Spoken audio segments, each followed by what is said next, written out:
सर्व महामानवांना अभिवादन करतो.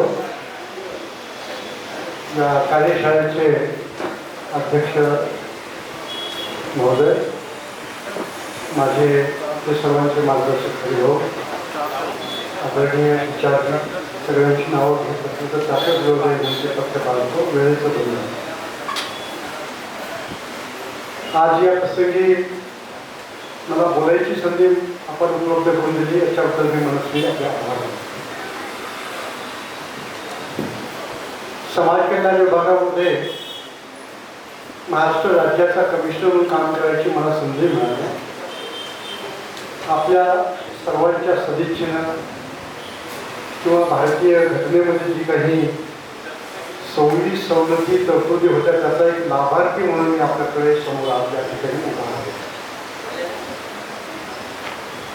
तर कुंभार साहेबांनी बोलताना मला पट्टीपुरवले आणि आत्ता समाज कल्याण खातं, समाज कल्याणच्या योजना ह्या काही विशिष्ट जातीपुरत्याच नाही, तर ब्रिटिश काळाचा जर आढावा घेतला तर एक गोष्ट लक्षात येईल की समाज कल्याण खात्यामध्ये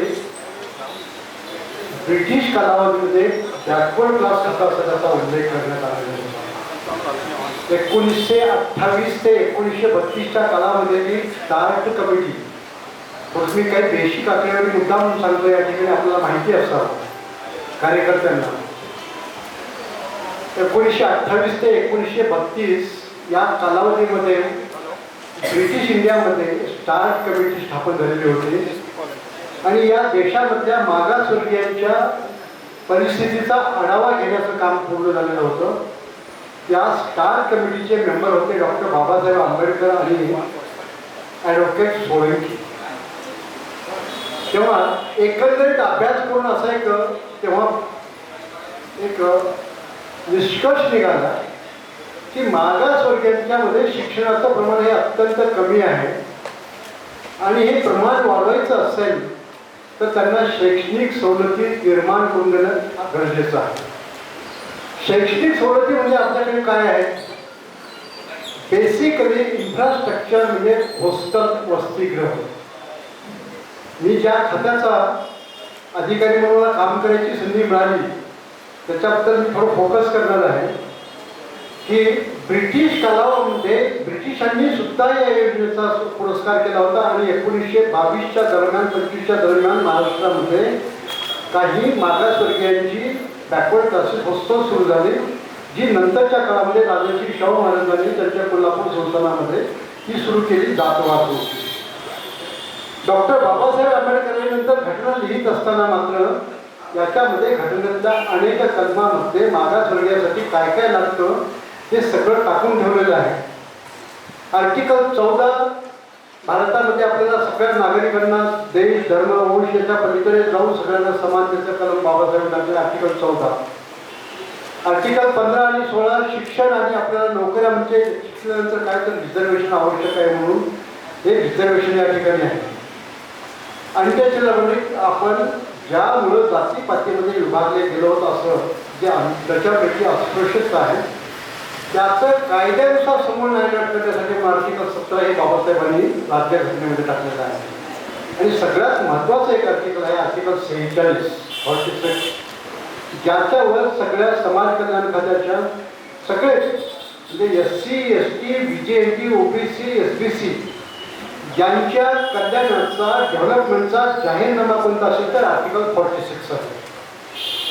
आर्टिकल 46 मध्ये बाबासाहेब काय लिहितात की या देशातल्या मागासवर्गीयांची आणि विशेषतः असा शब्द वापरला शेड्यूल कास्ट, शेड्यूल ट्राइब्स आणि इतर दुर्बल घटक म्हणजे ह्याच्यामध्ये सगळेच आले, या सगळ्यांच्या कल्याणाची जबाबदारी बघा घटनेमध्ये तरतूद आहे. या सर्वांच्या कल्याणाची, डेव्हलपमेंटची, शिक्षणाची, नोकऱ्यांची जबाबदारी ही राज्याची जबाबदारी आहे.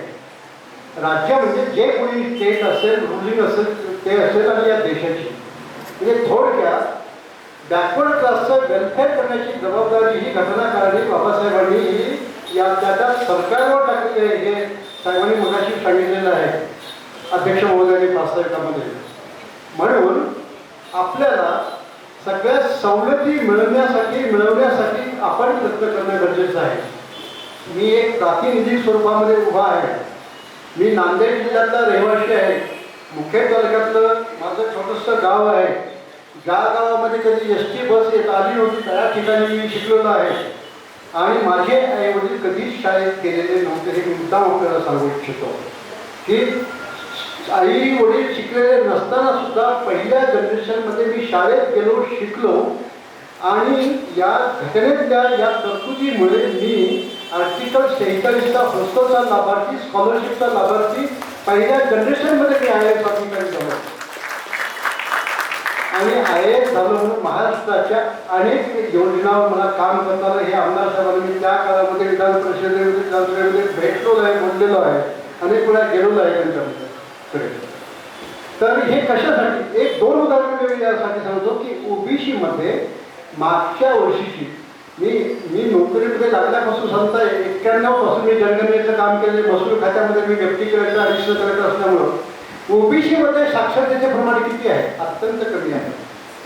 बौद्ध समाजामध्ये बघा, डॉक्टर बाबासाहेब आंबेडकरांनी 1956ला धर्मांतर केल्याच्या नंतर बाबासाहेबांनी जेव्हा सांगितलं शिका, संघटित व्हा आणि त्यानंतर आपोआपच संघर्षाला बळ मिळेल, तेव्हा हा समाज घरदार गावं सोडून देऊन शिक्षणाच्या पाठीमागे लागला. आम्ही शिकत असताना औरंगाबादच्या मिलिंद कॉलेजमध्ये किमान 10,000 विद्यार्थी शेड्यूल कास्टचे आणि ओबीसीचे शिकायला असायचे.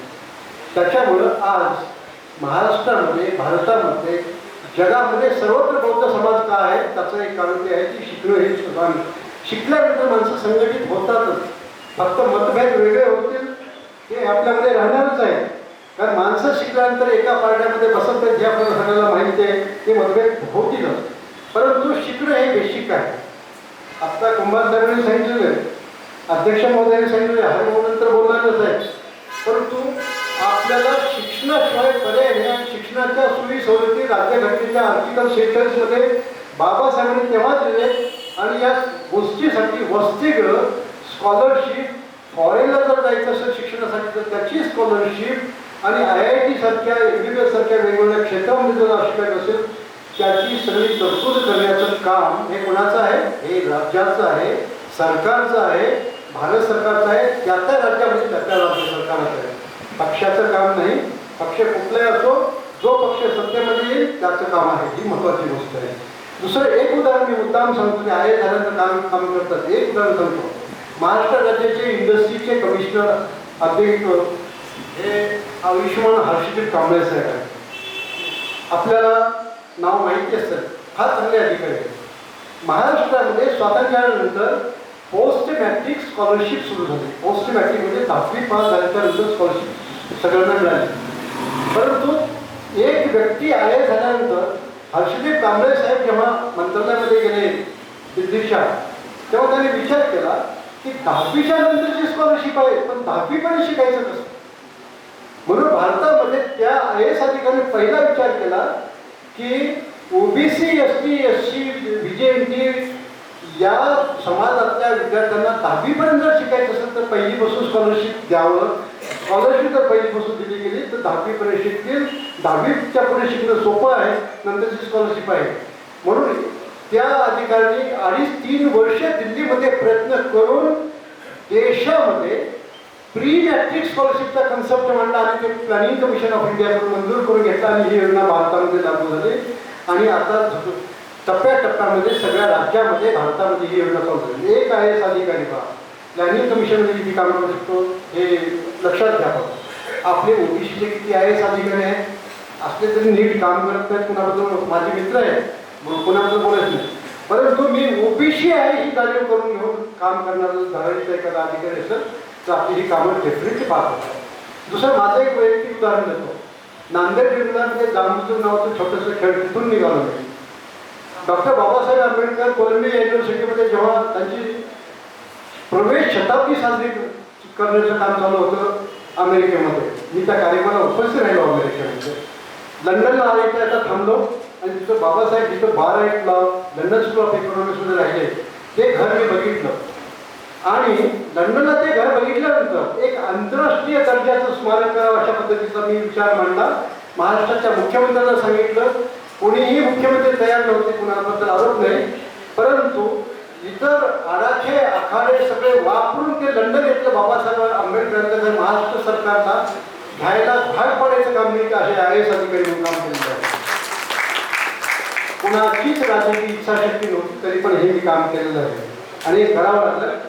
त्यावेळेला इव्हन उत्तर प्रदेशच्या मायावती ज्या मुख्यमंत्री होत्या त्यांची सुद्धा मदत मला घ्यावी लागलेली आहे. मी जाणीवपूर्वक या ठिकाणी सांगू इच्छितो. म्हणजे IAS झाल्यानंतर आपल्याला एवढा कॉन्फिडन्स येतो, आपल्याला मानसिक वैचारिक पातळी वाटते, कुठले निर्णय कसे घ्यावेत आणि कसं काम करावे याच्याबद्दलचे आपलं मतांतराने उत्थापन होतं. म्हणून आपले हे IAS अधिकारी किंवा वेगवेगळ्या स्तरावरचे कामगिरी असलेले अधिकारी यांचे वेबिनार शेबिनार आणि त्यांचे वर्कशॉप घेणं गरजेचं आहे. तर आणि मगाशी सांगितलं की आपली जास्त वेळेचं बंधन आहे हे मला माहिती आहे की गाव पातळीवर हे संघटन केलं पाहिजे. आज आपले OBCचे मेळावे प्रत्येक जिल्ह्याला होत आहेत. नांदेडला OBCचे जे मेळावे झाले, चर्चासत्र झाले. माझा जिल्हा एक अटॅचमेंट आहे म्हणून 2-4 कार्यक्रमात मी उपस्थित राहिलेलो आहे. परंतु जिल्हा पातळीपासून OBCचे मेळावे, चर्चासत्रे, कार्यशाळा ह्या तालुका पातळीपर्यंत आत्ता जात आहे. तालुका पातळीपासून गाव पातळीपर्यंत जायला पुढची 10 वर्ष लागते. तर हे थोडं धोक्याचं आहे आपल्या दृष्टिकोनात. हा धोक्याचा आहे. काल थोडं मी जामला गेलो होतो आमच्या गावी, तेव्हा गावात मी चक्कर मारली. 40 वर्षानंतर मी गावात गेलो आणि एक लक्षात घेतलं तेव्हा एक IAS अधिकारी म्हणून मला त्या ठिकाणी सत्कार केला, हे केला. तर बऱ्याच लोकांनी मला काय म्हटलं की यांना सवलती होत्या म्हणून ते पुढे गेले. तेव्हा मी इथं भाषणामध्ये सांगितलं की घटना लिहित असताना डॉक्टर बाबासाहेब आंबेडकरांनी 340वा कलम आहे ते OBCसाठी असे लिहिलेलं आहे. OBC म्हणजे कोण, तर त्यांना तेही माहिती होतं की या देशामधला महाराष्ट्रामधला साळी माळी तेली तांबोळी कुंभार सोना लोहा सुतार कासा याला OBC म्हणतात. आणि आपण मागासवर्गीय आहोत ही जाण माझ्या त्या गावामध्ये नाही, नांदेड जिल्ह्यामध्ये नाही, महाराष्ट्राची परिस्थिती काही वेगळी नाही. आपण स्वतःला अजून बॅकवर्ड म्हणून घ्यायची आपली तयारी नाही. सकल मोर्चे आपण बघितले आतापर्यंत अनेक मोर्चे झाले, ज्यांचे तळे मळे बागायती साखर कारखाने कृषी उत्पन्न बाजार समिती त्यांचे सकल मोर्चे यशस्वी व्हायला लागले, रिझर्वेशनची मागणी करायला लागले, मागासवर्गीय आहेत म्हणून ते सांगतात. परंतु OBC मध्ये आपण OBC आहोत ही जाणीव जागृती अजूनही ग्रामीण विभागामध्ये नाही. तो फार मोठा हरकत पुढच्या 10 वर्षाच्या राजकारणामध्ये, समाजकारणामध्ये, अर्थकारणामध्ये अजूनही राहणार आहे. मी वस्तुस्थिती आपल्याला या ठिकाणी कार्यकर्त्यांची कार्यशाळा आहे म्हणून मी या ठिकाणी सांगू इच्छितो. मी धर्मांतरित बौद्ध आहे, मला अभिमान आहे. मी या देशाच्या भूमीमध्ये जन्मलेला बौद्ध धर्म बाबासाहेबांनी स्वीकारला, त्या वाटेने मी चाललेलो आहे. मी धर्ममताबद्दल कुणाच्या धर्माबद्दल काहीही बोलत नाही, परंतु धर्म जातीपातीचा जर धर्म नसेल किंवा जातीपातीचे उतरण नसेल तर माणूस मोकळेपणाने विचार करू शकतो आणि शिक्षण सगळ्या क्षेत्रामध्ये प्रगती करू शकतो. हे माझ्या बौद्ध समाजाचं एक उदाहरण आहे. एक शेवटचा मुद्दा या ठिकाणी मी मांडू इच्छितो. आज या ठिकाणी या देशामध्ये महाराष्ट्रामध्ये बघा, समाज कल्याण खात्याच्या निर्मितीची नंतर 1984-85 पर्यंत समाज कल्याण खातं SC ST VJNT साठी एकच होतं. 1984च्या दरम्यान आदिवासी खातं वेगळं झालं, 1984-85 आदिवासी खातं वेगळं झालं, ट्रायबल वेलफेअर डिपार्टमेंट वेगळं निघालं. 2017ला OBC डिपार्टमेंट वेगळं केलं, VJNT SBC OBCसाठी स्वतंत्र डिपार्टमेंट तयार झालं. 1969ला बार्टी स्थापन झाली. बार्टीचं वेगवेगळ्या समाज कल्याणाच्या योजना ऑपरेट केल्या जातात, तयार केल्या जातात. त्या बार्टीचा डायरेक्टर म्हणून काम करायची संधी मिळाली. तुम्हाला सांगायला आनंद वाटतो, 2012ला मी महाराष्ट्र राज्यातील दलित, नवबौद्ध, शेड्यूल कास्ट यांच्यासाठी सगळ्या क्षेत्रामध्ये बँकिंग, रेल्वे, LIC, GIC या क्षेत्रामध्ये मागासवर्गीय विद्यार्थ्यांचं, तरुणांचं प्रशिक्षण घेण्याचं जे काम योजना मी तयार केली की आजही 10 वर्ष झालं चालू आहे. काही लाख विद्यार्थी त्याच्यामध्ये सिलेक्ट झाले. काल परवाला आपल्या OBC महामंडळाच्या अध्यक्षांना मी बोललो, साहेब बार्टीची ही जी योजना आहे ती सारथीवाल्यांनी उचलून त्यांच्या डिपार्टमेंटला लागू केली. सारथी मी त्यांना सांगितले ही योजना उचला आणि OBC महायुतीतर्फे राबवा, ते म्हणाले सेवा मी राबवू. दिल्लीमध्ये प्रशिक्षणाच्या ज्या योजना आहेत IAS त्या योजना 2012ला तयार केलेल्या आहेत सगळ्या. आजही समाज कल्याणचं सगळं डिपार्टमेंट मी तयार केलेल्या योजनावर होतो. काल आणि परवा 2 दिवस मी समाज कल्याण खात्यामध्ये पुन्हा गेलो होतो. रिटायर झालो मी पण कमिशनर म्हणून, महाराष्ट्राचा सेक्रेटरी म्हणून मी रिटायर झालो. परंतु मागचे 2 दिवस मी मंत्रालयामध्ये काम करतो. कशासाठी? आता कुमार साहेबांनी सांगितलं ज्युडिशियलचा हार्डवेअर कसा आहे. महाराष्ट्राच्या उच्च न्यायालयामध्ये दलित समाजामध्ये 90 समाजातून एकच जज आहे. सुप्रीम कोर्टामध्ये महाराष्ट्राच्या तर्फे एकच जज आहे. नावं घेतलेच आता. म्हणजे हे एक जज शेड्यूलचे रिटायर झाले तर कसलंच अस्तित्व नाही. ओबीसीचे तर नावाला नाही, कुठे आदिवासीचं तर नावाला नाही. तर हे ज्युडिशियलचं लॉकडाऊन आहे. पण की कशासाठी? तर ज्युडिशियरीमध्ये माणसं इंट्रोड्यूस करण्यासाठी आपल्याकडे चांगले वकील नाही. तर चांगले वकिलामधून जजेस तयार होणं, डिस्ट्रिक्ट जजेस, हायकोर्ट जजेस आणि सुप्रीम कोर्ट जजेस तयार होण्याची जी प्रक्रिया आहे ती प्रक्रिया मी अभ्यासली आणि महाराष्ट्र शासनाला एक प्रस्ताव मी दिला की शेड्यूल कास्टमधून, नवोतामधून, दलित समाजामधून जे कोणी चांगले यंग लॉचे विद्यार्थी पास झाले असेल त्यांना 18 महिने ते 1.5 वर्षाचं प्रशिक्षण द्या. त्यांना वकिली कशी चांगल्या पद्धतीची करावी अशा पद्धतीचं प्रशिक्षण द्या. आणि चांगले वकील तयार झाल्यानंतर आपोआप डिस्ट्रिक्ट जजेस तयार होतील, त्याच्यामधून हायकोर्ट जजेस तयार होतील आणि सुप्रीम कोर्टाचे जजेस उपलब्ध होतील. ही मी योजना आता तयार करून दिली असेल आपल्याला. तर ही जी योजना समाज कल्याण खात्यात जर लागू केली तर आपोआप आपल्या बहुजन कल्याण डिपार्टमेंटला सुद्धा राबवता येईल. अशा पद्धतीने मी आजही रिटायर झाल्यानंतर काम करतो आहे. तरी आज जास्त वेळ घेत नाही मला. तर मला एकच 2 नंबर सूचना कराव्याशा वाटतात की महाराष्ट्रामध्ये आज समाज कल्याण खात्याची 449 हॉस्टेल्स आहेत. 449 हॉस्टेल आणि 6 डिव्हिजनल हेडक्वार्टरमध्ये जे आहे तिथं 1,000 मुलांची वसतिगृह आम्ही उभे केलेली आहे. मी 2018ला कमिशनर म्हणून चार्ज घेतला. हॉस्टेल कमी पडू लागले होते. हॉस्टेल कमी पडत होते तर एक फेस प्रोग्राम तयार केला. जूनमध्ये मी नोटिफिकेशन काढलं आणि कामाला सुरुवात केलं. 90 दिवसामध्ये मी 100 वसतिगृह उभे केलं. 3 महिन्यामध्ये 100 वसतिगृह. म्हणजे थोडक्यात आपली रक्तमांसाची जर अधिकारी मंडळी तयार झाली, केडर बेस तयार करून झाले तर त्याच्यामध्ये आपलं चांगलं मॅनपॉवर तयार होतं, कार्यक्षम अधिकारी तयार होतं. हे मी या ठिकाणी नमूद करू इच्छितो. मी काही अगदी मोठ्या घरातून आलेला नाही. दलित पंचायतच्या चळवळीमध्ये 12 वर्ष मी काम केलेलं आहे. कांशीरामजी बरोबर सांगायला हरकत नाही, बांगसेलमध्ये 22 वर्ष काम केलेलं आहे. त्यामधून मी आलेलं. त्याच्यामुळं चळवळ कशी करावी, संघटन कशी करावी हे मला बऱ्यापैकी माहीत आहे.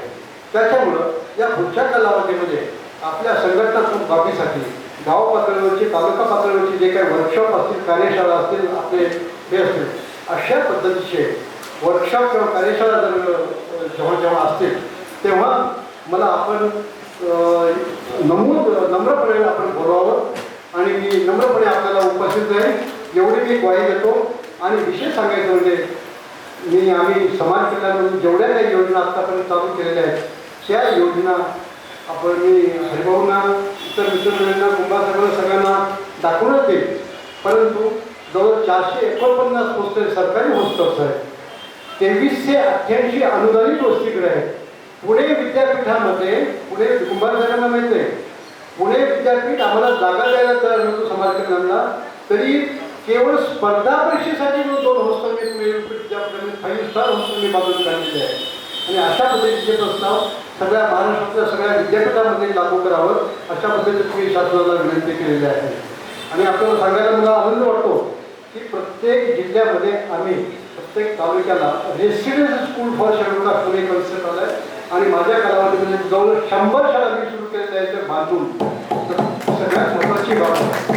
तर या पद्धतीचं इन्फ्रास्ट्रक्चर आपण आपल्या विभागामध्ये तयार करण्यासाठी शासनाकडे आग्रह करावा. वेळ लागेल, परंतु आत्तापासून जर मागणी केला तर आपल्याला पुढच्या 15-20 वर्षामध्ये, 10 वर्षामध्ये बऱ्याचशा मागण्या मान्य होतील. मी जनगणनेबद्दल जास्त बोलणार नाही, की अत्यंत आवश्यकता आहे आणि त्या जनगणनेशिवाय आपल्याला पुढचं पाऊल टाकता येणार नाही. आणि त्यामधून आपला सगळ्यात महत्त्वाचा म्हणजे शिक्षणाचा आणि नोकरीचा डाटा आपल्याला मिळणार आहे. म्हणजे आपल्यामधली लोकसंख्या किती, आपल्यामध्ये शिकलेले लोक किती, नोकरीला किती, आणि आपल्या जागा ह्या इतरांनी कशा दाटलेल्या आहे याची आकडेवारी आल्यानंतर आपल्याला पुढचं नियोजन करण्यासाठी आपल्याला सगळं एक चांगलं प्लॅटफॉर्म मिळेल. म्हणून जनगणनेचा मुद्दा आपण लावून काढला पाहिजे. आणि या पुढच्या काळामध्ये जिथं कुठं मदत लागेल तेव्हा आता मी रिटायर झालेलो आहे, म्हणजे मला तिकीट देण्याची गरज सुद्धा नाही, मला पेन्शन चांगली मिळते. मी आपल्या सगळ्या कार्यक्रमाला बैठकांना स्वतः उपलब्ध राहील. नमस्कार, जय हिंद, जय भारत, जय ज्योती, जय गुजरात. धन्यवाद सर. आपण या संघटनेचे सल्लागार आहात आणि आपण दिलेल्या शब्दाप्रमाणे आम्ही तुम्हाला आता दर महिन्याला त्रास देणार आहे. ओबीसींना असा एक भीमराव पाहिजे की ज्यांनी आरक्षणाचा रथ असा सामर्थ्यपणे ओढला. खरं तर वेळ फार झालेली आहे. आपण दुसऱ्या सत्राच्या कडे जाणार आहोत. सगळ्यांना बरेच जण आपल्यातले डायबिटीज पेशंट आहेत ज्यांना वेळेवर भोजनाची सवय आहे, तरीही त्यांनी थोडा वेळ आजचा या संघर्ष लढण्यासाठी राखून ठेवायचा आहे. मी समोर मगाचपासून बघतो आहे, आपली अवस्था अशी झाली आहे की एक जण मेसेज बघतोय, एक जण व्हिडिओ बघतोय, कानात लावून व्हिडिओ बघतोय, दोघं तिघ जण झोपले. असे जर आपण झोपून राहिलो तर आपल्याला संघर्ष केला तरी काही होणार नाही. ही जी संघर्ष यात्रा आहे तिथे अमृतवाणी, अमृत वाटलं जात आहे आणि आपण झोपलेलो आहोत. हे चित्र फार विदारक आहे. हे चित्र जर बदलायचं असेल तर अशी अमृतवाणी आपल्याला जागं राहून, फक्त दिवसा नाही रात्री सुद्धा जागण्याची वेळ आहे. रात्र वैर्याची आहे, वैरी जास्त आहे कारण आपण झोपले गेलेलो आहोत. यानंतरची मी विनंती करतो की आपल्या या विचारांच्यावर उपस्थित असलेले माजी खासदार माननीय हरिभाऊ राठोड यांना मी विनंती करतो की त्यांनी आपले विचार व्यक्त करावे.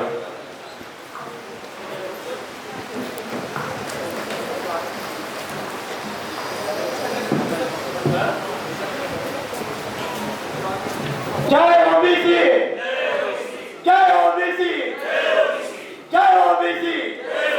लेके रहेंगे आरक्षण, लेके रहेंगे लेके रहेंगे आरक्षण, लेके रहेंगे आरक्षण, लेके रहेंगे.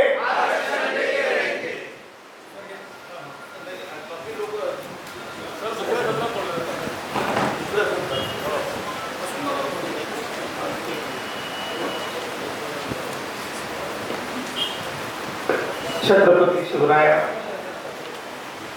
फुले शाहू आंबेडकर त्या विचारधराला मी किंवा अभिवादन करतो.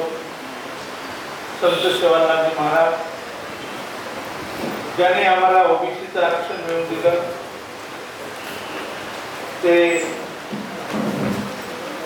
आपल्या देशाचे माजी पंतप्रधान आणि ज्यांनी याची नीव रचली ते आमचे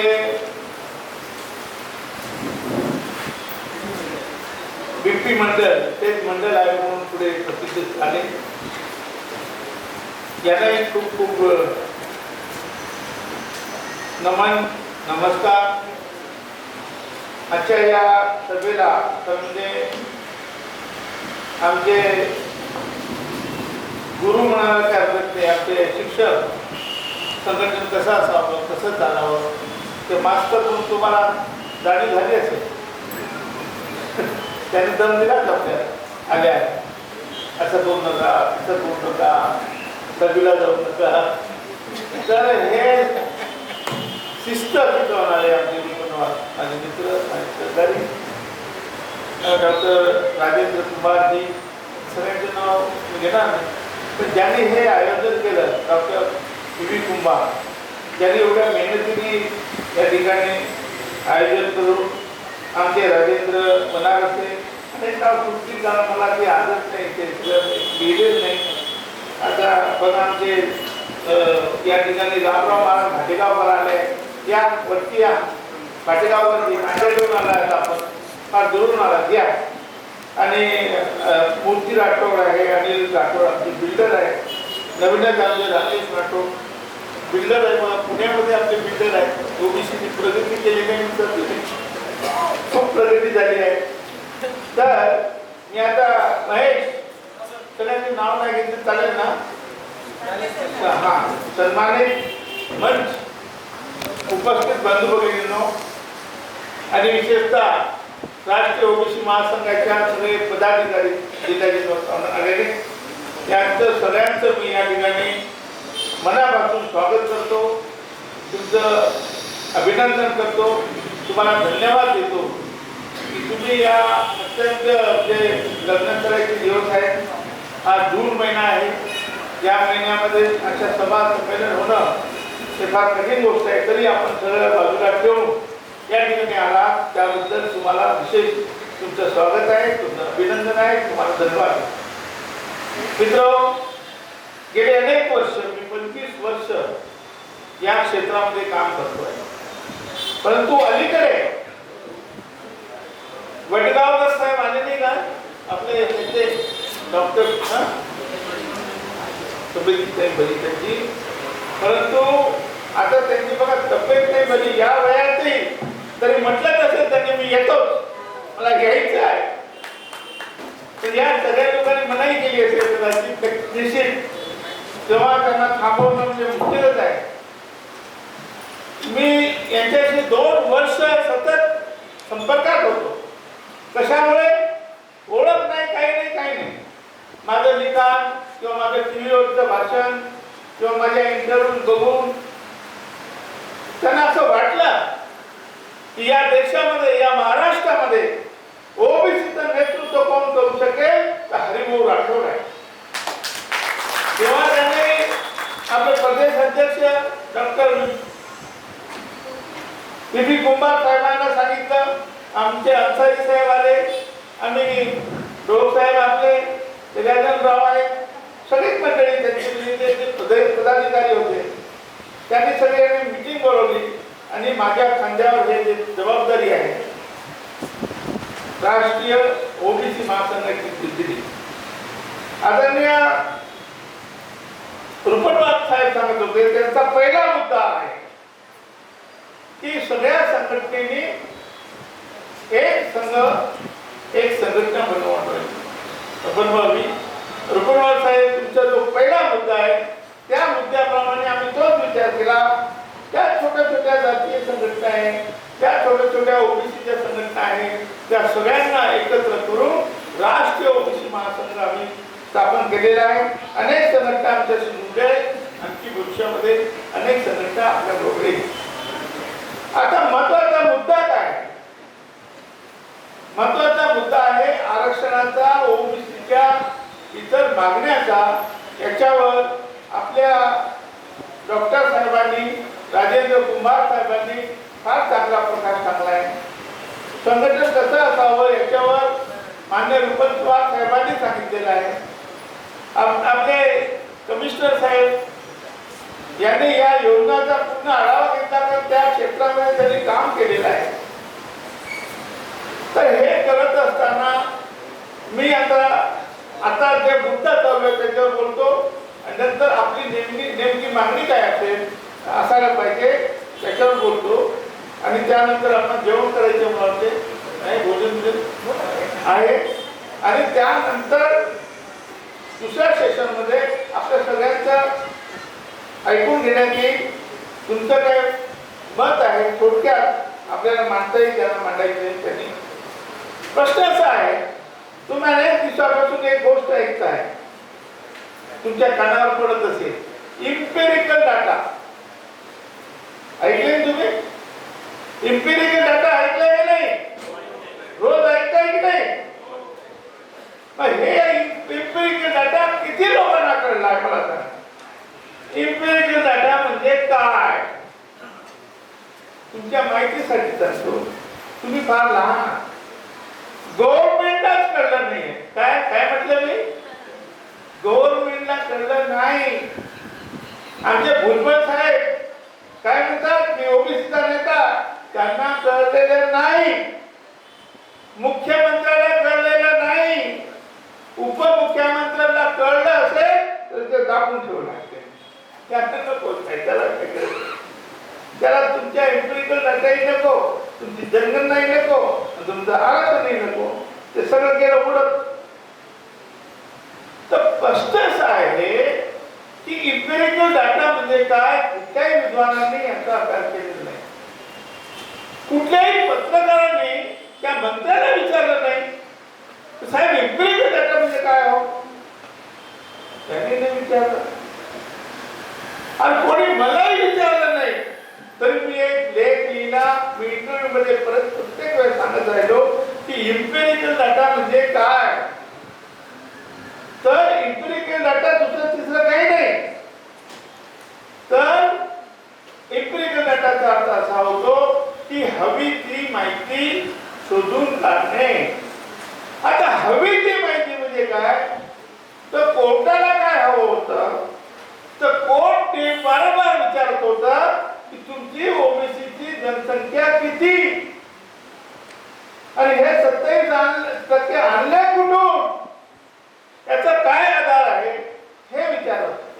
आमचे तज्ञ वकील भरपूर पैसे फी लावतात, पण त्याने काही आम्हाला माहिती आहे कुठून आणले. सरकारच्या डेप्युटी सेक्रेटरीला विचारलं का होय 27% कुठून आणले, ते म्हणजे काही कुठे तर काही दिसतच नाही कागदावर, कुठेच काही लिहिलेलं नाही. 27%च का, देशभर सगळ्यांनी 27% आरक्षण देऊन टाकला ओबीसींना, ते आणले कुठून. पण साधी गोष्ट तुमच्याही लक्षात आलं असेल, तुम्ही पेपर वाचता, हे निश्चितपणे कुठून आले असतील सांगा. म्हणजे एखाद्याने सांगा उभा राहा आपल्या मनाने कुठून आले असतील 27% खानावर, आपल्याकडे कोण सांगू शकेल. हे 27% आणले कुठून नाही सांगितलं त्यांनी, आणि तुम्ही गप्पा आहे म्हणजे तुम्हालाही माहिती. सिंपल गोष्ट आहे. हे 27% मंडळ आयोगाने सांगितलं होतं की 27% आरक्षण शिक्षण आणि नोकरीमध्ये झालं पाहिजे, आणि यांची लोकसंख्या 54% आहे, पण 50% आरक्षण म्हणजे 50% आरक्षण द्यायचं असेल तर 27% आरक्षण द्या. हे कोणी सांगितलं होतं, मंडळ कमिशनने रिकमेंडेशन केलं. तोच धागा पकडू सगळीकडे स्थानिक स्वराज्य संस्था, मग ग्रामपंचायत, पंचायत समिती, जिल्हा परिषद, नगरपालिका, महानगरपालिकेमध्ये 27% आरक्षण ओबीसीसाठी आहे. तर हे वारंवार विचारत होतं की केस काय हो सुप्रीम कोर्टामध्ये. का त्याला येड लागलं का सुप्रीम कोर्टाला की त्याने तुमचं आरक्षण बंद केलं, इम्पेरिकल डाटा द्या आणि आरक्षण बंद, ते काय भानगड आहे. कोणी आपण विचार केलाय, कधी अभ्यास केलाय, कधी आपल्या डोक्याला ताण दिलेला आहे नाही. कारण आपलं काय आपली गरज पडली एवढा मोठा रिझल्ट असतो 25-30 पेजेसचा, ते कोण वाचणार आहे. रोज त्यांच्या डे ऑफ ऑर्डर येतात. एवढी फाईल झाली असेल माझ्याकडे पहिल्या दिवसापासून विकास गवळीच्या आधी 2010 मध्ये ते पुष्ठभूतीची केस झाली होती, तेव्हापासून मी सगळे जपून ठेवले. प्रत्येक केसचं डे टू डे ऑर्डर माझ्याकडे असते. त्याच्यावर अभ्यास करतो, त्याच्यावर बोलतो, त्याच्यावर लिहितो. तर हे काय प्रकार आहे तुम्हाला सांगतो. आपण ऐकलं असेल 93वी आणि 94वी घटना दुरुस्ती झाली या देशामध्ये, आणि ओबीसी साठी स्थानिक स्वराज्य संस्थेमध्ये आरक्षण करण्याचा निर्णय मान्य गांधी कोण गांधी कोणी निर्णय घेतला सांगा. त्या ओबीसीला 27% आरक्षण देण्याचा निर्णय कोणी घेतला नाही. ते शिक्षणामध्ये होतं. राजकीय आरक्षण देण्याचा निर्णय काँग्रेसमध्ये राजीव गांधींनी घेतला, आणि मग घटनेचं जे 243 कलम आहे त्याच्यामध्ये अशी तरतूद केली की सगळ्या स्थानिक स्वराज्य संस्थेमध्ये 27% म्हटलं नाही, तर त्यांच्या लोकसंख्येच्या अनुरूप आरक्षण असेल. काय तरतूद आहे 243 मध्ये काय म्हटलंय, भारताच्या संविधानाच्या या 243 मध्ये काय म्हटलंय की ओबीसीना स्थानिक स्वराज्य संस्थेमध्ये त्यांच्या लोकसंख्येच्या अनुरूप आरक्षण असेल, ही तरतूद आहे. मग नेमके त्याच्यावर मत ठेवलं कोणी, सुप्रीम कोर्टाने. कारण ते नेमकं चॅलेंज झालं होतं के कृष्णमूर्तीमध्ये की यांनी आरक्षण दिलंय ठीक आहे, होऊ शकते 27 नाही, तुम्ही 54 आहे असं म्हणता, हेही खरं होऊ शकते. पण कदाचित मुंबई पुणे सारख्यामध्ये जिथे ब्राह्मणाची वस्ती जास्त आहे, जिथे जिथे पूर्ण देशातले लोक राहतात, त्या ठिकाणी होऊ शकते 27च्या कमी असेल. मुंबई सारख्या शहरामध्ये होऊ शकते कदाचित 20% असतील ओबीसी. हा मुद्दा पुढे करून कलकत्ता, मद्रास, दिल्ली तिथे कमी असू शकते, हा मुद्दा पुढे करून सुप्रीम कोर्टाने सांगितलं की यांची जनसंख्या करा, म्हणजे इम्पिरिकल डाटा. जनसंख्या कशी करा तर मतदारसंघ वाईज करा. पूर्ण महाराष्ट्राची जनसंख्या नको त्यांना, तर पुणे जिल्हा हा वेगळा. पुण्यामध्ये जिल्हा परिषद आहे, मग जिल्हा परिषदची वेगळी करा. महानगरपालिका आहे, महानगरपालिकेची वेगळी करा. पुणे जिल्ह्यात नगरपालिका आहे थोड्या छोट्या, त्यांची वेगळी करा.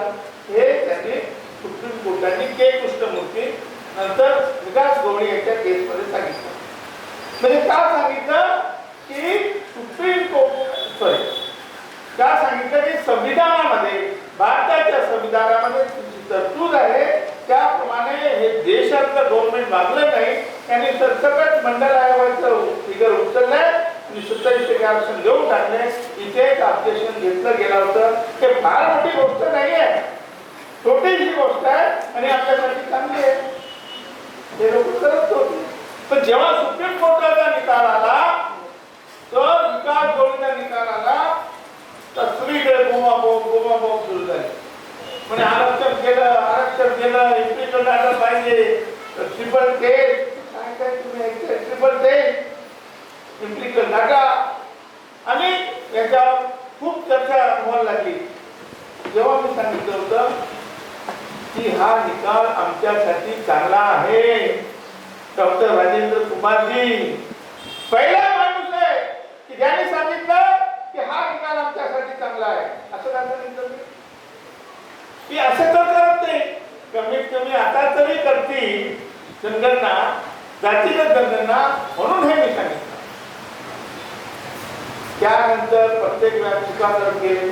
तुम्ही माझं रेडिओ टीव्हीवर जर ऐकत असाल तर यांना मी काय शिवाय घातल्याशिवाय दिले या सरकारला, लाख सलाम सगळी काढली यांची. आता यांचे काकडे काढायचे पण, आणि हे आपण आता यांना खुर्चीवर खाली खेचायची वेळ आलेली आहे. आणि त्यासाठी असे मेळावे, असं प्रबोधन हे आवश्यक आहे. ज्या दिवशी आपण हातात घेऊ, आपण मागत होतो आमचा मुख्यमंत्री, पंतप्रधान ओबीसी झाला पाहिजे.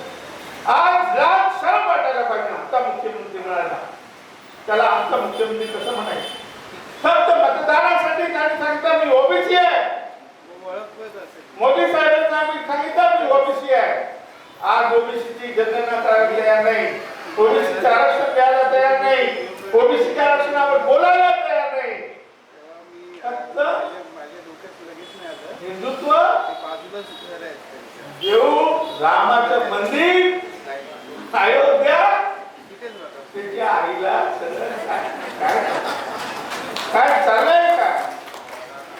अरे आमच्या ओबीसीचे प्रश्न तुम्ही कधी मांडणार आहे मोदी साहेब? कधी मांडणार आहे? अरे तुम्ही स्वतःला ओबीसी म्हणून घेऊ नका. तुम्ही जर ओबीसी म्हणाल तर आम्हाला लाज वाटते. आमचा पंतप्रधान ओबीसीचा आम्हाला लाज वाटते तुमची. तुम्ही पूर्ण जगामध्ये जरी तुम्ही फेमस असाल तर आमच्या ओबीसी साठी तुम्ही खलनायक आहे, खलनायक नायक नाही.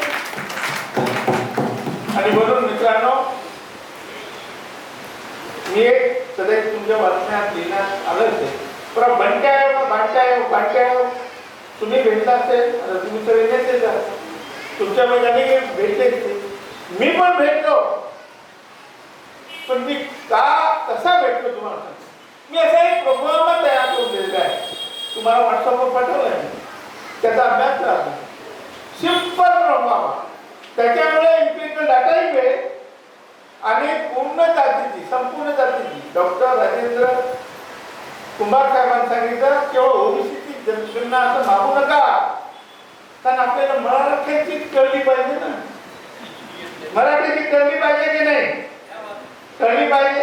आता मला सांगा तुम्ही तर काही नाही, साधारणतः मराठा किती तुम्ही पर्सेंटेज असेल का अंदाजे, काही घाबरू नका, तुम्हाला जे माहिती असेल ते सांगा.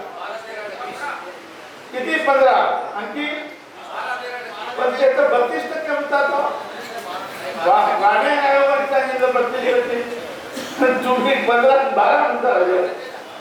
राणे आयोगाने किती सांगितलं 32% आहे म्हणून 16% आलं. तुमच्या बापाचा मान आहे का 32% 16% कुठून आले तुम्ही, कुठून आले 16% 32%? मोजले होते का तुम्ही मराठ्यांना? मी तुम्हाला मोजून दाखवतो. आपला ओबीसी समाज किती आहे तुम्हाला सगळ्यांना माहिती आहे किती आहे.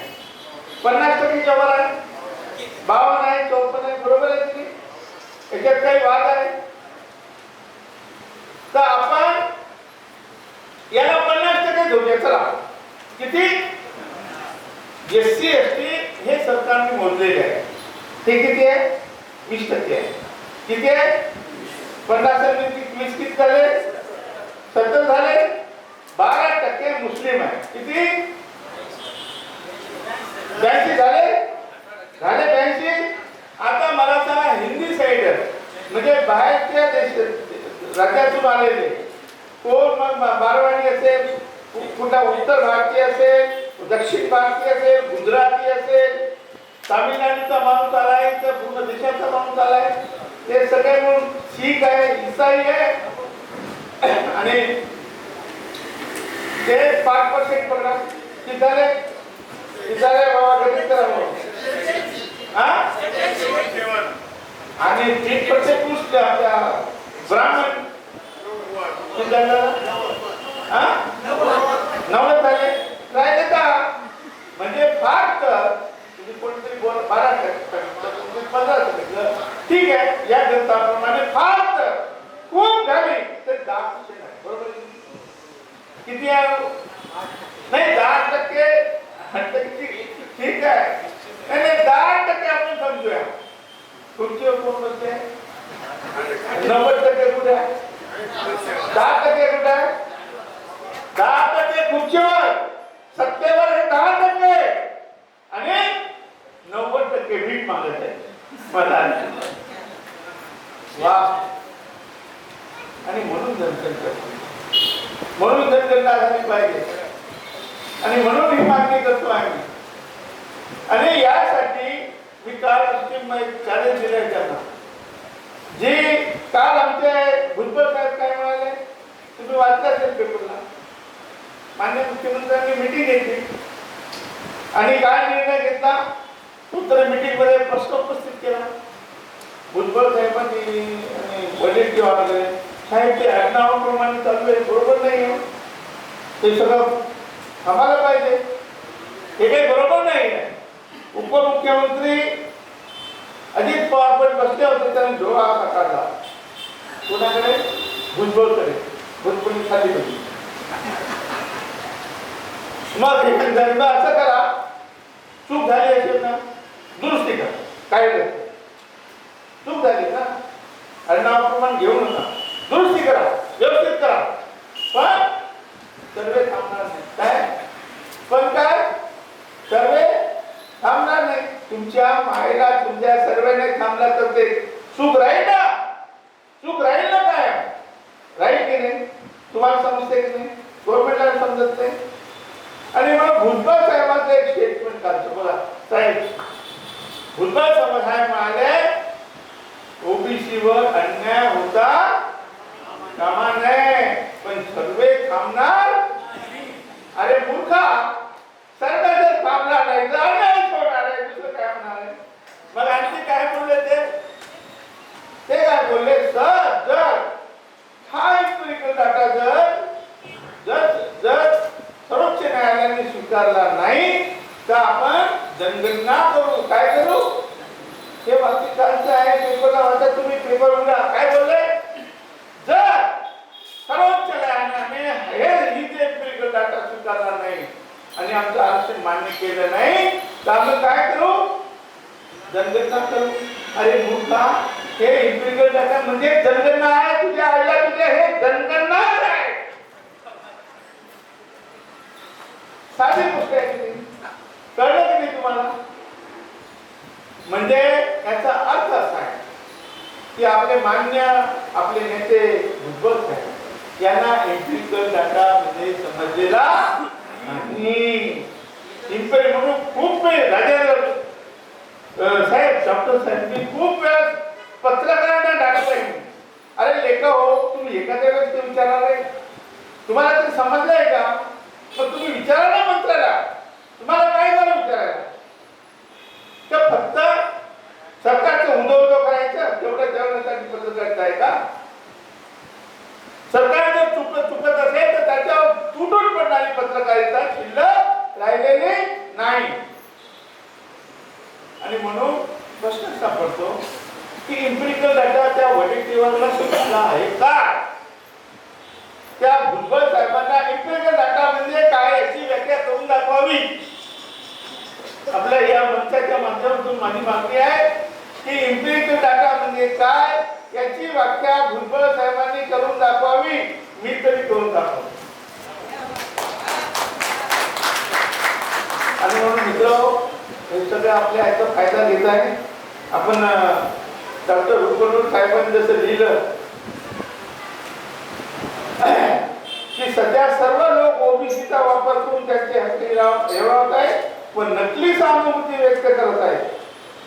हे भारतीय जनता पार्टीचे 16 लोक हे नकली सहानुभूती व्यक्त करत आहे, मोर्चे काढत आहे, आंदोलन करत आहे आणि चुकीची माहिती कोणाला देत आहे? सरकार. आमचे भुजबळ साहेब काय करतात? एक दिवस जाऊन बसले माझे मुख्यमंत्री आहेत का घरी? पण तुम्ही तुमचा अभ्यास सांगाय, तुम्ही सांगा. त्यांनी सांगितलं ऑर्डिनन्स काढून टाका, तुमचं काम होऊन जातं. ऑर्डिनन्स काढला, त्यांनी कोर्टाने उचलून फेकून दिला. म्हणजे असं करा, कायदा करा. कायदा केला तो विकून गेला. पण ज्या भुजबळ साहेबांना असं कधी वाटलं नाही की आपल्याकडे हरिभाऊ राठोड नावाचा माणूस आहे जो अभ्यासक आहे, जो तज्ञ आहे, त्याला कधी विचारावं वाटलं नाही. कधी नाही. पण ते पुण्याचे कोण आपले हरी नरके त्यांनी डुबवला. आमचा माणूस माळी माणूस, तुम्हाला कधी माहित नसेल, या माळी माणसाने, या हरी नरकेने या जनगणनेला सर्वात प्रथम विरोध केला होता. हे तुम्हाला कदाचित माहित नसेल. हा ब्राह्मणी टाईपचा माणूस आहे. अशा माणसाच्या हाती तुम्ही ओबीसीचं नेतृत्व देऊन आपल्या पाठवणा करून घेतले आहे. आणि म्हणून मी आपल्याला सांगू इच्छितो की मी अनेक सल्ले दिले या आपल्या आयोगाला सांगितलं तुम्ही जून सुद्धा घ्यायला नका.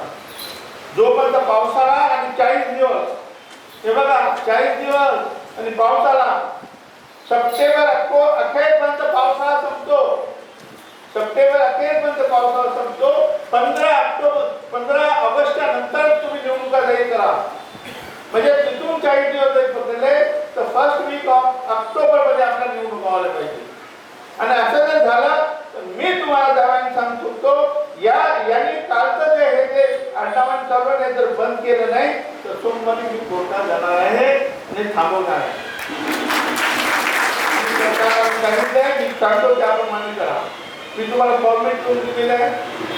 फार सोपा फॉर्मेट आहे, तुम्हाला तोंडी करतो, तुम्हाला कळेल. हे बघा, नेटवर म्हणजे गुगलवर आपल्या गावातील पूर्ण मतदारसंघ असते, मतदारसंघाची यादी असते. ती डाउनलोड जर केली आपण तर काय काय अनुक्रमांक, नाव, पूर्ण नाव, ऍड्रेस, पत्ता, वय, लिंक आणि मागच्या वेळेस कुठल्या केंद्रावर मतदान केलं हे पण दिसेल. मग त्याच्यात पुढे लिहायचे तो कुठल्या समाजाचा आहे, कुठल्या कॅटेगरीचा आहे, भटका आहे, विमुक्त आहे, ओबीसी आहे, मंजारी आहे, धनगर आहे, ओपन आहे, एसबीसी आहे, मराठा आहे, कुंभी आहे. अशा पद्धतीने पूर्ण समाजाची ही जनगणना होऊ शकते हा माझा दावा आहे. मी आपल्या वतीने या माननीय मुख्यमंत्र्याला सांगू इच्छितो, इथल्या यंत्रणेला भुजबळ साहेबांना, वडेट्टीवार साहेबांना, आणखी कोण संबंधित असेल, चीफ सेक्रेटरीला माझं सांगणं आहे की लेखावर सुधरून जा, सुधरून जा, नाही तर हरिभाऊ रनौत तुम्हाला गाडल्याशिवाय राहणार नाही या जमिनीमध्ये.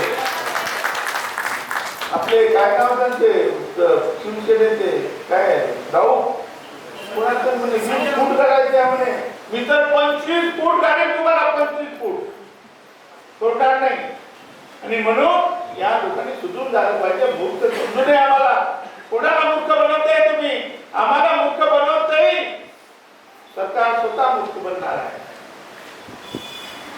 समजा गेली, समजा आपण समजू गेली आपले आरक्षण या ह्याच्यामध्ये, पुढे विधानसभेत या म्हणून आमच्या घरी मत मागायला या मत देतो का?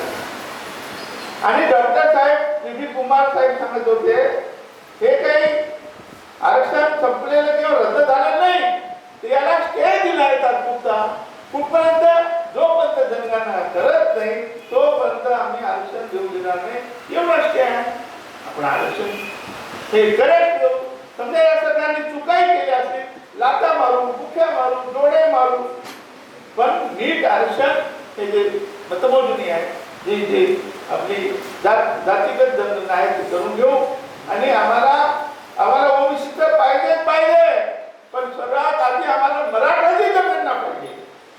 आम्हाला कळू तर द्या, जगाला कळू तर द्या. तुम्ही 8% आहे की 9 आहे की 10 आहे हे कळू द्या. आणि त्यासाठी आम्ही आग्रह धरणार आहोत. आणि यासाठीच ते करत नाही हे तुमच्या लक्षात असतं. हे राजकारण याच्यामागचं काय? आता हे मोठं राजकारण आहे. लोकांचा गैरसमज करून ठेवलेला आहे, पत्रकारांचा गैरसमज. मी मराठा 30% आहे, आमच्या विदर्भामध्ये 1% आहे. किती आहे? 1%. तुम्हाला विश्वास असता नाही, 1% नाही. काही ठिकाणी आमचे 25 गावात नजर फिरवली तर एकही मराठा नाही. 25 गावात एक पण नाही. आणि आहे त्यांनी कुणबी लावले आहे ते त्यांनी काय लिहिलंय? आहे मराठा, लग्न मराठा म्हणून करणार, वावरणार मराठा म्हणून, मराठ्याच्या मेळाव्याला जाणार आणि इकडे कुणबी लिहिणार.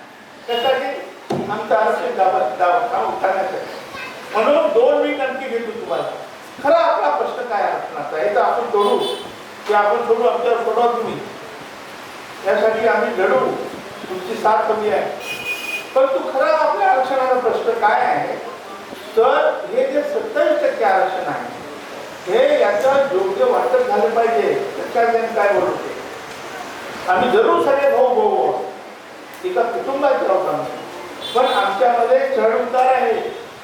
म्हणून या देशामध्ये वसंतराव नाईक त्यांनी काय केलं असेल तर याच्यामध्ये भटक्यामधला वेगळं काढून दिलं, त्याच्यामध्ये त्यांनी विमुक्ताला वेगळं काढून दिलं, वंजाराला वेगळं काढून दिलं, आणि आमच्या या धनगरालाही वेगळं काढून दिलं. मग 12 बोलून दिलं नाही तुम्हाला. आमचे नावली, खात्री, वाडी, लोहार, सोनार, सुतार, धोबी, हे कुंभार, हे नाही दिसलं तुम्हाला? यांना नको आरक्षण वेगळं. यांचं आरक्षण कोण खात आहे? मराठा खात आहे. कसे खात आहे? कुणबी म्हणून खात आहे. म्हणून मध्यंतरी मी सांगितलं होतं अरे बाबा मराठाला 2-3% देऊन टाका तुम्ही, पण त्याच वेळेस आमच्या 12 वर्षाला 4% आरक्षण द्या. बरोबर की नाही? ज्या दिवशी या 12 वर्षाला 4% आरक्षण मिळेल त्या दिवशी आमचे सगळे नागरिक खातीवाडी डॉक्टर नोकरी लागतील. याचा विचार आपण करा कधीतरी. याचा विचार करा की नोकरी आमच्या कोण खात आहेत? मराठा खात आहे. कसे खात आहेत? कुणबी म्हणून खात आहे. आणि म्हणून आमच्यातला माळी असेल, तेली असेल, त्याला वेगळं करा. तेही नको आमच्यामध्ये. फक्त आम्हाला 12 वर्षाला वेगळं आरक्षण द्या ही माझी मागणी आहे. आणि याचा पाठपुरावा मी करत आहे. देशामध्ये दुर्दैव आहे डॉक्टर साहेब, आपल्या ओबीसीचं दुर्दैव आहे. आमचे सगळे विद्वान बसले. किती लोकांना माहित आहे की ओबीसीचं बायफर्केशन, ओबीसीचं सबकॅटेगरायझेशन करण्यासाठी जस्टिस रोहिणी आयोग देशामध्ये काम करत आहे. किती लोकांना विचारलं हे जस्टिस रोहिणी आयोग आहे का?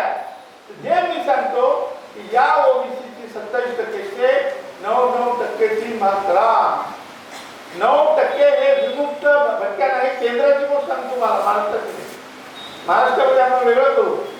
केंद्रामध्ये 9% हे ओबीसी जे भटके अनुदान मिळालं पाहिजे. 9% हे 12 बोलतेदार अति मागास म्हणतात तिकडे, पोस्ट बॅकवर्ड क्लास अति मागास मिळालं पाहिजे. आणि 9% मग तुम्ही घ्या तुम्ही वाटलं ते मराठा टाका, आमचं काही म्हणणं नाही. त्या 9% मध्ये सगळ्यांना टाका, पण आमचं आम्हाला द्या. या मागणीसाठी आपल्याला देशभर लढा उभारायचा आहे. आपल्या पंतप्रधानांची इच्छा आहे असं म्हणतात. आता RSS त्यांना करू देईल की नाही तो भाग वेगळा, परंतु आपण आपली आगामी लढाई जी देशव्यापी आहे, राष्ट्रीय ओबीसी महासंघ म्हणून तुम्हाला मी सांगतो की ही जे आरक्षणाची स्थानिक स्वराज्य संस्थेची ही लढाई संपल्यानंतर आपण देशभर जे ओबीसीचं 9% याच्यासाठी भांडणार आहोत. काय होईल त्यावेळेस? आमचे पूर्व IAS होती, आमचे पूर्व IPS होती, IRS होती, आमचे पोस्ट IIM ला उच्च शिक्षणाला जातील, परदेशात जातील. हे याच्यासाठी हरिभाऊ राठोडनी 20 वर्ष मी तपश्चर्या केली. मी अनेक वेळा धनगर समाजाला सांगितलं, तोंडावर सांगितलं, हे आपले नेते बसले आहेत, तुम्ही आकाशातून जरी खाली पडला तरी तुम्हाला एसटीचं आरक्षण मिळायचं नाही. एसटीचं आरक्षण दूर, तुम्हाला 2 ओळीचं पत्र हे सरकार देणार नाही. कारण तुम्ही किती मोर्चे काढा देऊ शकणार नाही. कारण जे दुसरे आदिवासी आहे ना, हे बघितली सरकारचं. म्हणून ह्या सगळ्या अभ्यासाने निघणाऱ्या गोष्टी आहेत. धनगरांनाही सांगितलं की तुम्हाला सुद्धा वेगळं आरक्षण सेंट्रल गव्हर्नमेंटमध्ये मिळू शकते. ते शेड्यूल ट्राईब पेक्षाही चांगलं असेल हे आपण समजून घ्या. त्या सगळ्या जातीचा मी अभ्यास केलेला आहे. त्याच्याही पलीकडे जाऊन एक अभ्यास केला होता. कदाचित तो पुढे या देशामध्ये सगळ्यांना आरक्षण मिळू शकते. आता दिलंच आहे, असं कोणीच नाही. ब्राह्मण नाही मिळू शकत मला आरक्षण नाही, ब्राह्मणाला आरक्षण आहे, जैनला आहे, मारवाडीला आहे, सगळ्यांना आहे. फक्त त्याचं वाटप योग्य नाही. काय मानलं मी? वाटप योग्य नाही. तर त्याचं वाटप योग्य वाटप करायचे आहे. आणि त्यासाठी आपल्याला पुढचा लढा जो आहे तो पुढचा जो लढा आहे तो आपल्याला योग्य वाटप करून घ्यायचं, दुसरं काही नाही. योग्य जर वाटप झालं तर या देशामधला कोणी माणूस जर मोर्चे काढणार नाही, कोणी आंदोलन करणार नाही, कोणी मला आरक्षण मिळालं नाही त्यासाठी रडणार नाही. आणि म्हणून आपण जस्टिस रोहिणी आयोग घरी जाऊन बघा, नेटवर बघा, मोबाईलवर बघा, तुमच्या हातात आहे. तुमच्या हातात एवढी मोठी संपत्ती आहे. हे मोबाईल काही लहान गोष्ट नाही आहे. नुसतं तुम्ही हरिभाऊ राठोडकर म्हणून तर बघा, त्याच्यावर क्लिक करून तुम्हाला माझी भाषणं, माझं लेखन, माझी काय मागणी आहे, रोहिणी आयोग काय, रोहिणी आयोगाचा निर्णय कसा झाला, राष्ट्रपती साहेबांनी निर्णय काय घेतला, तो काय आहे, नेमकी आपली मागणी काय असायला पाहिजे, कसा आपल्याला फायदा मिळेल, हे सगळे भाषण आहे. YouTube आहे, फेसबुक आहे, ट्विटर आहे, माझी प्रेस नोट आहे, माझी वेबसाईट पण आहे haribaurathod.com. www माझ्या नावाने हरिभाऊ राठोड. आधी www लावायचं आणि नंतर .com नावायचं. म्हणजे एवढं सोपं काम आहे. एवढं हे चमत्कार, हे गुगल, हे मोबाईल, हे काही साधी गोष्ट नाही आहे. तुमच्या खिशात इन्फॉर्मेशन घेऊन तुम्ही फिरता. तुमच्याकडे पूर्ण माहिती आहे, तुमच्या खिशात आहे, पण ते कसं बघायचं माहिती आपल्याला. एवढं ते कसं बघायचं एवढं माहिती आहे. हे मोठं हे चमत्कार म्हणजे हा एक चमत्कार आहे. तो चमत्कार त्याचं कसं यूज करायचं एवढं फक्त आपल्याला माहिती आहे. म्हणून परत सांगतो, तुमच्या सगळ्याच्या मोबाईलमध्ये हरिभाऊ राठोड भरून पडला आहे. त्याच्या ग्रुपवर आहे, त्याच्यात डॉक्टर राजेंद्र कुंभार आहे, त्याच्यात सगळी गोष्टी आहेत. देशातले रस्ते दाखवतो तो, गुगल रस्ते आता आजच्या रस्त्यात त्याचेच लेफ्ट राईट घ्या म्हणजे चमत्कार नाही का? चमत्कार नाही. कुठल्या देशाच्या कोपऱ्याचा तसं या गुगलमध्ये सगळं काही आहे. त्याचा उपयोग घ्या. रोहिणी आहे म्हणजे काय, कशासाठी आहे, हरिभाऊ राठोडचे भाषण काय आहे, कशासाठी एवढं मागतो 20-22 वर्षापासून. आणि म्हणून मी हा जो लढा आहे तो तीव्र करायचा ठरलेला आहे. डॉक्टर विपिन कुंभार आणि त्यांचे सहकारी त्यांना मी खूप खूप धन्यवाद देईन की तुम्ही फार मोठं काम केलेलं आहे. काही लोक नंतर आलेले आहेत त्यांचाही आपण सत्कार करून घ्यावा. डॉक्टर साहेब काही लोक नंतर आले त्यांचे सत्कार करा. आणि जेवणाची सुट्टी आता आहे की नंतर आहे? तर मी खूप खूप आपल्याला धन्यवाद देतो. व्यवस्थित आपण माझ्या ऐकून घेताय. मला तुम्ही कधीही संपर्क साधू शकता आणि लवकरच तुमच्यामध्ये एक आनंदाची बातमी घेऊन येणार आहे मी. जेणेकरून हे जे पक्ष आहे ना हे सगळे हे आरक्षणाचे विरोधक आहेत. या सगळ्या आरक्षणाच्या विरोधक पक्षांना ठोसा देण्यासाठी मी लवकर तुम्हाला नवीन बातमी देणार आहे. धन्यवाद. जय भीम, जय जवाहर. धन्यवाद. अत्यंत ऐका सगळ्यांनी, आपण तासदीड तास जर चालू आहे,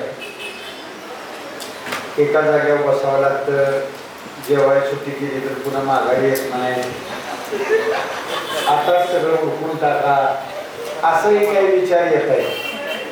पण मी काय तुमच्यावर गैरविश्वास दाखवणार नाही. तुम्ही जीवन अगदी व्यवस्थित येऊन जागेवर बसाल असं मला खात्री आहे. आणि त्यामुळे ह्यांचं मी न ऐकता आता आपण जेवायला सुट्टी करणार आहे. पण आपण ओबीसी आहोत, जितबाज आहोत, ढेगी आहोत आणि आपल्या अतिशय आता हरिवंत तुम्ही ऐकलं असेल. ते बघा, फार वाईट वेळ आहे ओबीसीवर. सध्या चाललंय ते ओबीसीच्या ओबीसीच्या फार भवितव्याचं चाललंय. ते ऐकणं आणि दुसऱ्या सत्रात आपल्याला काही निर्णय घ्यायचे, काही ठराव घ्यायचे आणि या परिषदेमध्ये जे ठराव होतील त्याच्याप्रमाणे आपली पूर्ण राज्यभर वाटचाल चालणार आहे. त्यामुळं पुढचं सत्र अतिशय महत्वाचं आहे. पण पोटात जो कालवा चाललाय तो त्याही पेक्षा महत्वाचा आहे. आणि म्हणून आपल्याला आता खाली एक वर आहे. खाली ते फक्त जेवणाच्या अगोदर मगाशी काय झालं होतं, मी काही अत्यंत व्यस्त वेळेमुळे काही या आपल्या पूर्ण चळवळीमध्ये ज्यांनी आपल्याला अत्यंत महत्वाचं सहकार्य केलं असं उद्योजक, डॉक्टर आणि असे काही सन्माननीय झालेले आहेत. तर मी लेखक पापड मुख्य कार्यकारी अधिकारी माननीय सुरेशजी कुर्ते यांना विनंती करतो की त्यांनी व्यासपीठावर यावं. त्याचा यथोचित सन्मान माननीय ॲडव्होकेट रामराजे गुप्ता माजी आमदार यांच्या हस्ते घेण्यात येत आहे. तसेच माननीय राहुलजी हिंगोले, तसेच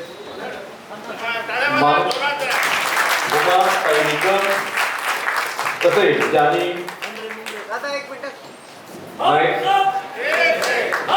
नयना राठोड,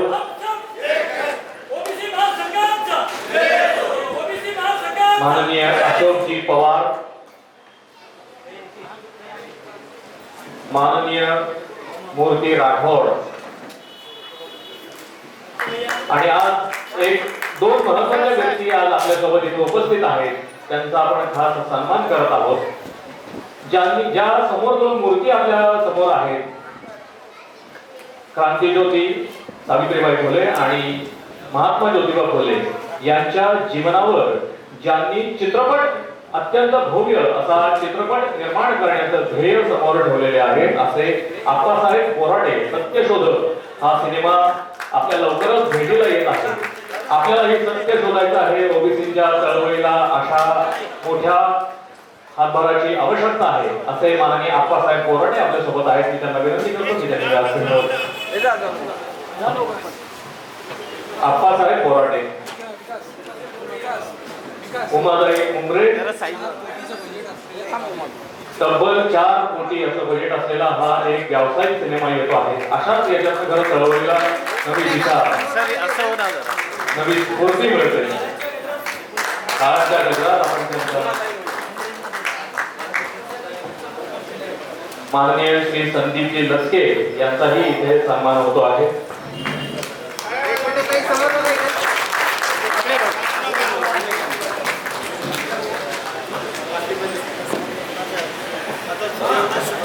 यानंतर भोजनाची व्यवस्था झालेली आहे आणि भोजनाच्या व्यवस्थेनंतर इथे फार मोठ्या नवीन घोषणा होणार आहे. त्या घोषणांचे आपण साक्षीदार होण्यासाठी या भोजनाच्या उपक्रमानंतर इथे असलेला प्रत्येक ओबीसी बांधव हा या सभागृहात उपस्थितच हवा आहे. 3 वाजता इथे उरलेला कार्यक्रम संपन्न होणार आहे. तरी सर्व मान्यवरांना मी विनंती करतो की त्यांनी खाली भोजनाचा आस्वाद घ्यावा.